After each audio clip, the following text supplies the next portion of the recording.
बहुत समय पहले की बात है। एक विशाल साम्राज्य पर एक न्यायप्रिय और वीर राजा राज करता था। उसका नाम था समरेंद्र सिंह।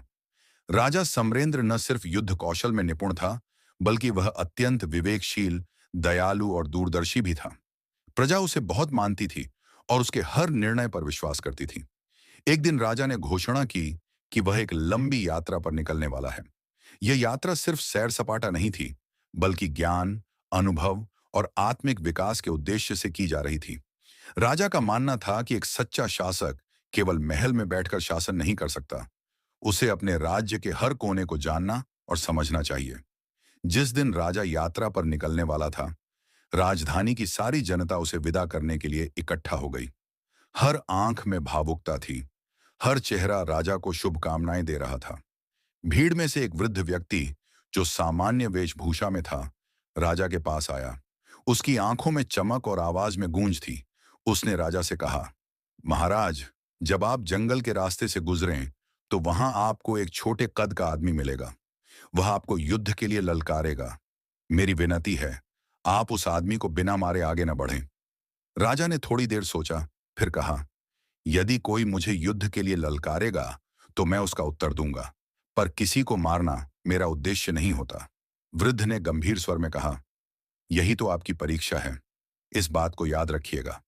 राजा ने वृद्ध की बात को मन में रख लिया और अपनी यात्रा शुरू कर दी। पहली भेंट। 2 फुट का योद्धा 2 दिन की यात्रा के बाद जब राजा एक घने जंगल से गुजर रहा था, तभी अचानक झाड़ियों के पीछे से एक 2 फुट का आदमी सामने आया। उसका रंग सांवला था, आंखें चमक रही थीं और उसके हाथ में एक लकड़ी की तलवार थी। वह चिल्लाया, राजा समरेंद्र, मैं तुम्हें चुनौती देता हूं। यदि तुम सच्चे योद्धा हो, तो मुझसे युद्ध करो। राजा मुस्कुराया। उसे यह बात थोड़ी अजीब लगी, लेकिन चूंकि उसे पहले ही चेताया गया था, इसलिए उसने तलवार निकाली और युद्ध स्वीकार किया। थोड़ी ही देर में राजा ने उस छोटे कद के आदमी को पराजित कर दिया। जब वह उसे मारने वाला था, तो अचानक उसके मन में विचार आया, इस छोटे से आदमी को मारने में कैसी वीरता। मेरी तलवार उसे काट सकती है, लेकिन क्या मेरी आत्मा इस पर गर्व कर पाएगी। राजा ने तलवार नीचे रख दी और कहा, तुम पराजित हो गए हो। जाओ, मैं तुम्हें जीवन दान देता हूं। वह आदमी बिना कुछ कहे गायब हो गया। दूसरी भेंट। थोड़ा बड़ा, पर फिर वही आग। 2 दिन और बीते। राजा अब एक पहाड़ी इलाके में पहुंचा। अचानक वही आदमी फिर से सामने आया, पर इस बार उसका कद पहले से ज्यादा था, लगभग 4 फुट। उसकी मुद्रा पहले से ज्यादा आत्मविश्वासी थी।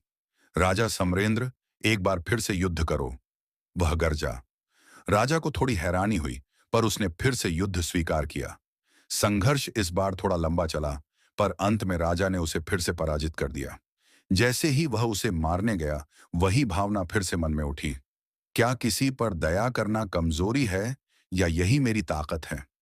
राजा ने फिर से उसे जीवन दान दिया। तीसरी भेंट।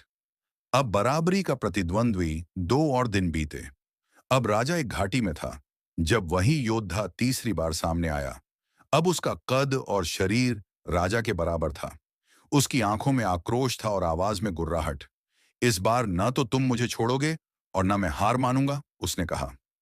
राजा ने एक गहरी सांस ली और तलवार निकाली। इस बार युद्ध पहले से ज्यादा कठिन और लंबा चला, लेकिन राजा अंततः विजयी रहा।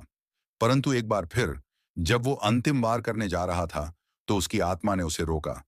यह मेरी परीक्षा है। जब तक मेरी चेतना मुझे रोकती है, मैं हत्या नहीं कर सकता। राजा ने उसे फिर से जीवन दान दिया। चौथी भेंट। अब वह विशाल हो चुका था। अब तक 6 दिन बीत चुके थे। राजा अब एक वीरान पर्वतीय प्रदेश में था, जब उसे दूर से वही आदमी दिखा। अब उसका कद राजा से भी ऊंचा, लगभग 7 फुट, और शरीर बेहद ताकतवर हो चुका था। वह दहाड़ते हुए बोला, अब मैं तुम्हारा अंत करूंगा राजा, युद्ध करो। राजा को पहली बार भय का अनुभव हुआ। उसकी आंखों में आशंका की झलक आई, लेकिन अगले ही पल उसने स्वयं को संभाला। डर मुझे रोक नहीं सकता। भीषण युद्ध शुरू हुआ। यह अब तक की सबसे भयानक लड़ाई थी। तलवारें टकराईं, जमीन कांपी और राजा लहूलुहान हो गया। पर अंत में जैसे तैसे करके उसने उस विशाल योद्धा को पराजित कर दिया। इस बार जब वह उसे मारने गया, तब भी एक क्षण के लिए उसकी आत्मा ने उसे रोका। पर तभी उसे वृद्ध की बात याद आई, उसे मारे बिना आगे मत बढ़ना। राजा ने पहली बार कठोर निर्णय लिया।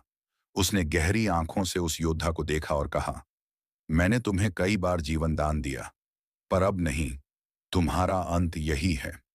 एक ही वार में राजा ने उस योद्धा का अंत कर दिया। जैसे ही वह योद्धा मारा गया, उसके शरीर से धुआं उठने लगा और वह वृद्ध व्यक्ति प्रकट हुआ जो राजधानी में राजा को विदा करते समय मिला था। उसका चेहरा तेजस्वी था। वह बोला, राजन, आपने अपनी यात्रा पूरी कर ली है। राजा चकित होकर बोला, यह सब क्या था? वह योद्धा कौन था और आप कौन हैं? वृद्ध मुस्कुराया। वह छोटा कद वाला योद्धा कोई और नहीं, बल्कि आपका अपना अहंकार था। हर बार जब आपने उसे छोड़ा, वह और बलवान होता गया, क्योंकि दया और समझदारी यदि विवेकहीन हो तो वह खुद के लिए खतरा बन जाती है।